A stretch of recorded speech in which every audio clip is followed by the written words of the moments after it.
Sür. Evet, sür də tərəfdə. Bu qırmızı işığa məhv olmayaraq üstünə çıxdı. Hadisə baş verib iyunun 7-də Masazır qəsəbəsində. Belə ki, Kia markalı avtomobil işıq forun yaşıl işığında əsas yola çıxmaq istəyir və bu anda qarşısına bir digər avtomobil, Mercedes markalı avtomobil çıxır. Sürücü buna etiraz edir, digər sürücü isə buna söyüş və təhqirlə cavab verir və sonda avtomobilini digər avtomobilə vurur.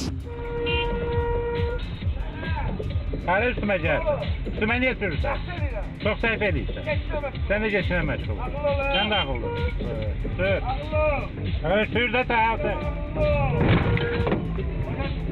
Xəstəsən sən? Lap yaxşı.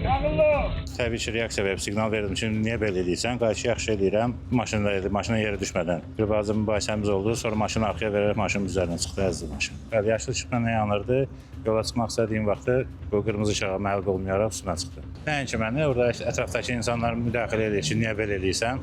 Maşından düşərək onlara da hücum çəkir. Bəs o maşından düşəndən sonra bir söhbətiniz oldu mu aranızda? Nə dedi? Xeyr, heç bir söhbətimiz olmadı. Dərhal yüz işıq xidmətini yığıb, məlumat verdim polis əməkdaşlarına və s.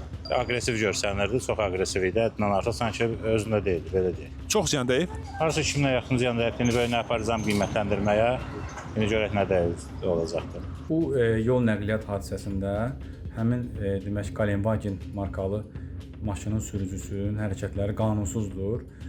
Onun əməllərində həm yol hərəkəti qaydalarının pozulması var. Yəni o videodan, kadrlardan göründüyü kimi o qırmızı işıqda hərəkət eləyir. Bu özü bir cərimədir, yol hərəkəti qaydasını pozur və bu onun barəsində artıq yol polisi tərəfindən, o cümlədən ağır hallarda məhkəmə tərəfindən inzibati tədbirlər görülə bilər.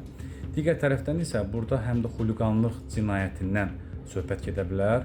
Çünki burada açıq, aşkar cəmiyyətə hörmətsizlik, ictimai qaydanın pozulması, digər şəxsə hədələnməsi, o cümlədən əmlakın zədələnməsi ilə müşayiət olunan hərəkətlərdən söhbət gedir. Baku TV-nin əldə etdiyi məlumata görə hazırda məsələ ilə bağlı polis əməkdaşları tərəfindən araşdırma aparılır.